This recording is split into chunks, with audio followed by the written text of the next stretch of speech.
Good morning, you super sexy storage people. It is Thursday morning, and we're going to talk about Wrexham today. Very, very rarely do I ever talk about the same thing I've done in my newsletter as I do on the podcast, but I can't lie. I sat in a coffee shop yesterday, I was writing this out, and I really, really enjoyed it. And I actually messaged my mate and said, do you know what? I don't often say this, but I'm really, really proud of myself. And I never, ever say that. But I think me, the team, we've done an amazing job with Wrexham. I cringed even just saying that, but why? Why don't we just give ourselves a pat on the back sometimes? There we go. And yeah, I'm really happy with it. But the point here isn't for me to say, oh yeah, Dean, you've done great. The point here, what I'm trying to do is say that everybody can do this. If I can do this, honestly, anybody can do this. So for a quick recap, Wrexham is a site that I purchased. I purchased it in February this year. The couple wanted 80,000. I give them 90,000. Yeah, I'm great in negotiations. The couple wanted it paid over 3 years. I paid it over 2. I know, stupid. And the reason I did this, I was getting older, and I was thinking, well, if I pass away, then I will feel bad. And if they haven't got time to enjoy this money, I will feel bad if anything happens to them, whether they get an illness or anything. So I thought, well, why not pay them quicker? So the deal was £90,000, but they wanted 45,000 up front. The great thing is there was 20-something thousand pound, low 20s in the account. I then transferred £25,000 across from my Stormore account into their account, and then I transferred from their account into the company's account. So the Wrexham company's account had all the money in, and then I transferred that £45,000 from there to the couple who used to own it. So in effect, this business cost me £25,000. That's all I had to put in on my own money.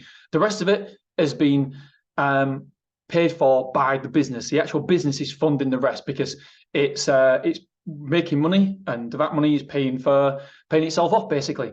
When we took over, we got told it was making £10,000 a year.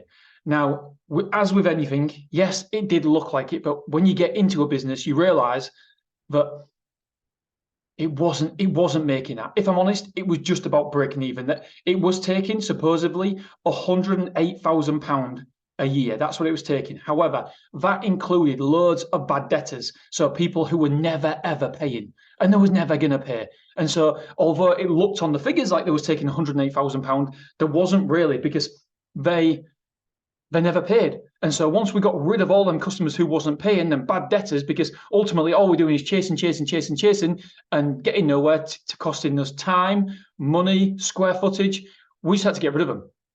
We told them to get the stuff, you can get the stuff, and they can leave, basically. So we got rid of all them customers, and it meant the business, I believe, I've got it written down here, was taking £96,000. Yeah, £96,000. And so the expenses was £100,000. It was taking £96,000 when we took over. Even though it looked like it was taking 108, it wasn't, because of all the bad debtors. And so in effect, this business was losing £4,000 a year. However, I knew that it had the potential to make more money. So what we had to do, first of all, it's simple, but it's not easy. We had to decrease expenses and we had to increase revenue. Simple, right? Yeah, obviously.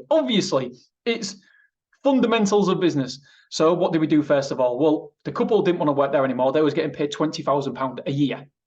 And so what we did was we made the site manless. Yes, there's capital expenses involved in that, and I'll get to that later on, but that freed up £20,000. So instead of costing us £100,000 a year, the expenses went straight down to £80,000. So what can we do to increase revenue? So we looked at it. We looked at everybody, what there was paying. We looked at it line by line, and we realised that they hadn't ever had a price increase. There'd been customers in there that had their stuff stored with us for 10+ years. And so what do? We obviously give every single person in there, a 20% increase, or we took them to street rate. Street rate is the rate that you're selling at currently, right now. And that made a massive difference. That was number one. We also realized, well, I knew this before we bought the business, they wasn't selling insurance. So we made sure that everybody internally was having insurance as well. So that generated a lot more revenue as well. Then we also added containers, because what we did before, there was no secure compound. It was just drive straight up to the doors and that was it. And so we added I think we've got 18 containers there at the minute. 18 containers. We can get 50 containers in. But don't forget, obviously, there's capital expenses. Now, I don't want to say to you, oh, we came in and we just increase pricing, because you can't just do that. If you're increasing prices, then you need to increase a perceived value you're giving the people. And so we give the whole place a lick of paint. We made it look nicer. We installed better CCTV security, high security cameras that we've installed. What else have we? I've forgotten what we've done. A massive palisade fencing around the perimeter. So now we've got two forms of security. We've got the gate and we've got the door to get into the building. Before there was just a door. So we've increased security massively. We painted the building. I don't know if I mentioned that. We put signs everywhere. Everybody's got a PIN code access now to get in. So before, you could only get in 3.5 days a week when they was working between 10 and 3 or something, 3.5 days a week. That's no good for people. And so we give everybody a PIN code and they can come 24/7 now, whenever they want, 24 hours a day, 7 days a week, they can come into the unit and it's open for their customers. And so therefore we've increased the perceived value and therefore we can increase the prices. Don't get me wrong, not everybody will want to pay more for 24-hour access, obviously, because some people just want to leave the stuff in there, store it, and that's it. But some people will as well. Our marketing became better. We spent more money on SEO. We also did pay-per-clicks. And so therefore we was getting more demand for the business, for our site. And so we increased the occupancy. We increased the amount of square foot that was in the building. And so fast forward 10 months on, honestly, I'm genuinely really excited. The previous expenses, as you know, was £100,000. We've got that down to £80,000 expenses now because we can run it in the whole store. There doesn't need to be any extra expense for any one person because it can be run within the infrastructure of Stormore. The revenue, it was £96,000. It's currently £155,000. So we've increased it over 50%. I'm absolutely over the moon with that. It's brilliant. So we've done 3 things. We've increased the prices because some customers there hadn't been given a price increase for 10 plus years. There was one person who had, I think, 6 car parking spaces and 2 units inside and was paying £4 a week for all that, for everything. And don't get me wrong, when we increased his prices, he did leave because all of a sudden he's been asked to pay like, I don't know, 80 quid a week or something instead of £4 a week. Obviously, it's a massive change to him, but all we did was lose £4. That's no good to us. So you need to go through line by line and see who's got on a good deal or an amazing deal. And don't get me wrong, we actually decreased the street rate as well because we did some analysis and we realized that it was too expensive. And that's fine. That's absolutely fine. So we decreased the street rate. It wasn't getting any move-ins or anything. It was just keeping the customers they had. It was stagnant, if not decreasing all the time. I think the owners, to be honest, had checked out. And so we decreased the amount that we was asking for when people was coming in. The other owners wasn't really bothered if it came in at that price, it came in at that price. So we decreased the asking price. And yes, we lost some customers because we did our 1, 2, 3. 1 being increased prices, 2 being make sure that everybody has insurance across the board. It's a non-negotiable. You have to have insurance. If you don't take our insurance, that's absolutely fine. But we need to see proof that you are covered with insurance through somebody else. And number 3, we added containers to the compound. We made a compound because before it was just car parking in front of a building. What we did was we put palisade fencing around the whole building and put an electric gate on and did PTI and gates, signs, etc. All that capital expense cost us £60,000. So to enable us to make it manless and to do everything we've done was just over £60,000. But it was well worth it because now we've got a business that is making £75,000 a year, just over £79,000 a year it's making at the minute. And we bought it for 24, I think it was 24,000 that we ultimately had to put in.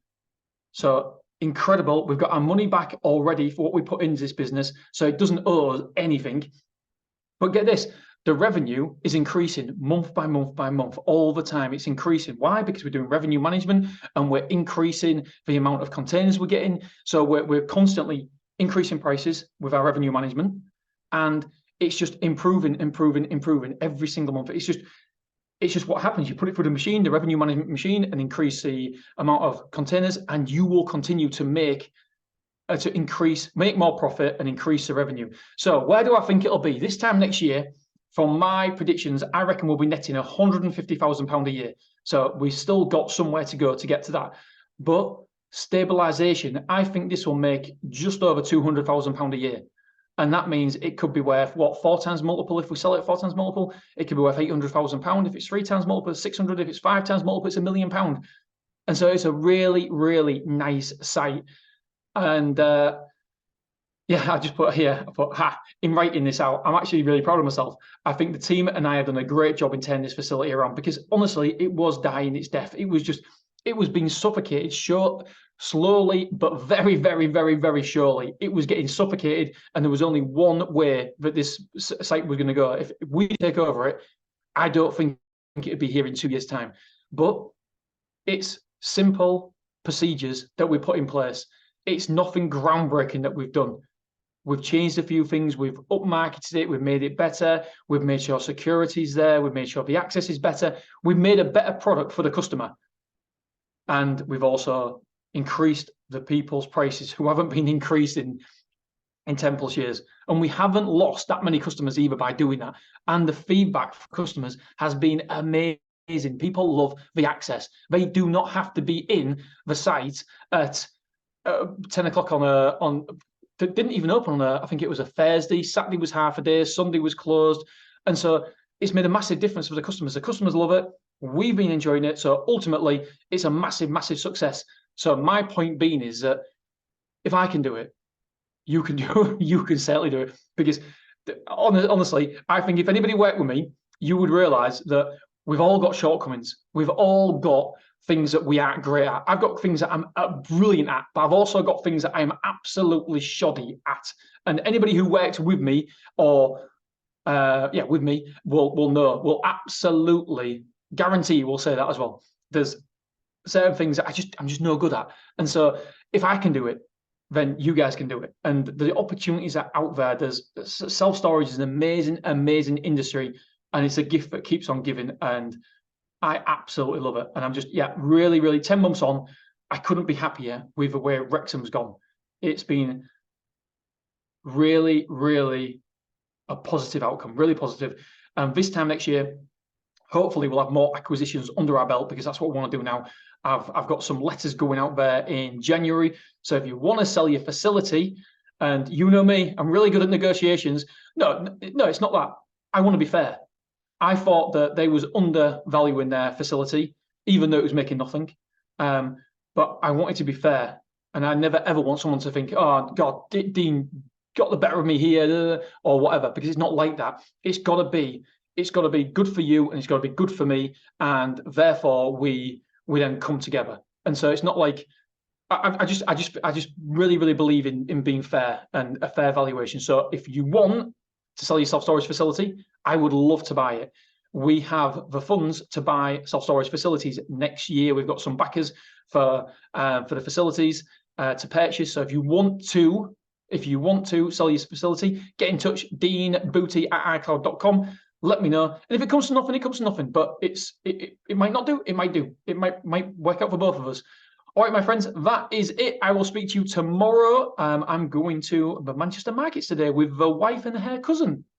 All right, my friends, I love you. I appreciate you, and I'll see you tomorrow.